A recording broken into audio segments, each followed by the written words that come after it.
Hi, your host here, Monty Merrick, Director of Humboldt Wildlife Care Center and Bird LIX, and I'm just giving some updates on how things are going, thanks to your support.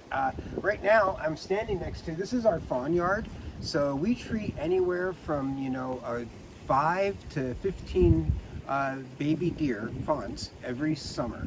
And they start coming in, when we say start coming in, let's not forget that there's a tragedy that's associated with that. When we get a fawn in, that's because they're an orphan. And there is a mom who's been hit by a car or a truck or something, or, laying by the side of the road. So let's take a moment and remember that it's a tragedy.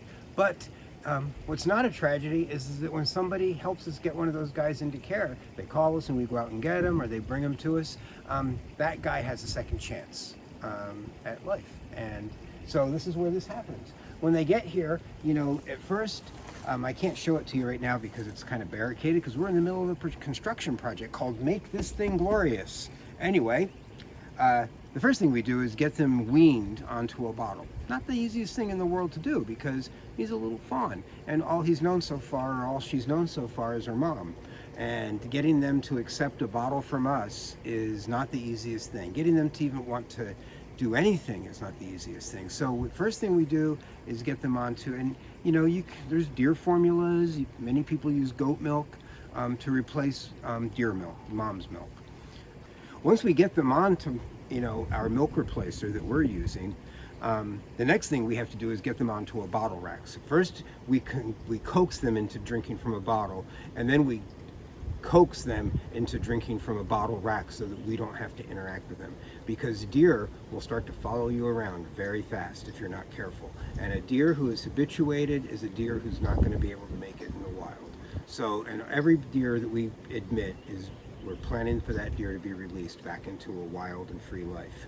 And so we take a lot of precautions to make sure that we don't interact with them. And this is our number one precaution we take right here. And this is the bottle rack.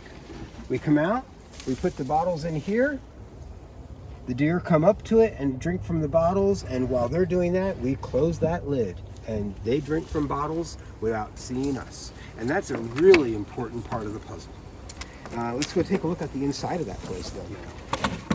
Okay, we're gonna go in here, and this is the inside of the deer pen, and it has a lot of grass growing in it right now, so that's great. They'll eat it. And over here you can see those are the bottle racks from the inside, so you can see all they see are little of the nipples sticking down. That's all that they're gonna see. So this is, it's about 40 by 16 feet. It's way too small for deer. But you want to know something? Since 1979, this was the biggest that we ever had at Humboldt Wildlife Care Center because of the space requirements needed. So we managed to get this thrown up in time for last year. It was bigger than anything we'd ever had, so we used it and we were glad about it. But if you take a look over here, here's a temporary wall. And you know why that's a temporary wall? Well, let's go take a look and I'll show you. The best fawn yard we've ever had, and it's going to be fantastic. That's not finished yet out there. That needs fence boards and all kinds of stuff.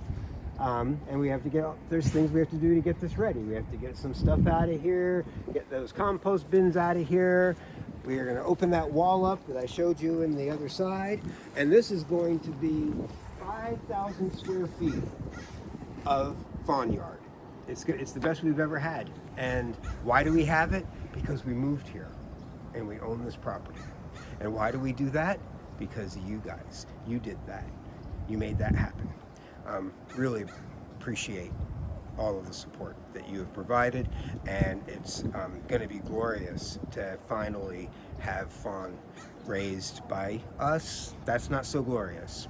That's a sad thing, but we have a place to do it as well as it can be done, and that's because of you guys. And we are going to just keep making things better and better for our patients, for our community, and and training young staff as well.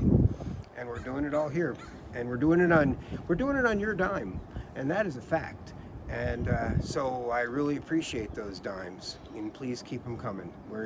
I'm going to ask you all the time. I always do, but I'm going to keep asking, and hopefully you'll keep making it happen for us.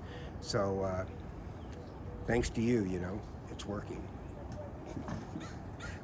Take care, and don't forget to hit that donate button.